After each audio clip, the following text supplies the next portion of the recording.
Rais wa Zanzibar na mwenyekiti wa Baraza la Mapinduzi Daktari Hussein Ali Mwinyi amemwapisha Hemed Suleiman Abdullah kuwa makamu wa pili wa rais wa Zanzibar. Hemed Suleiman Abdullah ameteuliwa kushika wadhifa huo kwa mara ya pili katika awamu ya 8 ya serikali ya mapinduzi ya Zanzibar. Hafla ya upisho imefanyika leo tarehe 8 Novemba 2025 Ikulu Zanzibar, na imehudhuriwa na viongozi mbalimbali wakiwemo viongozi wa serikali ya mapinduzi ya Zanzibar, viongozi wa dini, wakuu wa vyombo vya ulinzi na usalama kutoka SMT na SMZ pamoja na wanafamilia.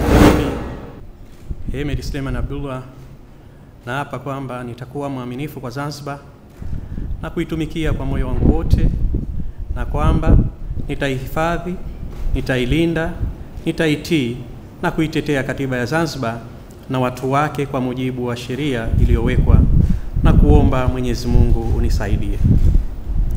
Mimi Hemed Suleiman Abdullah naapa kwamba nitaitumikia vyema kwa moyo thabiti serikali ya mapinduzi ya Zanzibar katika utekelezaji wa kazi zangu za ujumbe wa Baraza la Mapinduzi, na kwamba wakati wote nitamshauri kwa hekima na uaminifu mwenyekiti wa Baraza la Mapinduzi, na kwa vyovyote sitatoa siri za Baraza la Mapinduzi, na kuomba Mwenyezi Mungu unisaidie.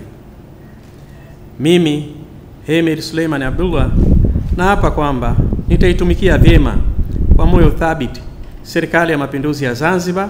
Mtazamaji wa Keshidi TV, toa maoni yako kuhusiana na video hii. Pia usisahau kusubscribe, kulike, kushare na kucomment. Mwarabu Madi, Keshidi TV, elimu ni hazina yetu.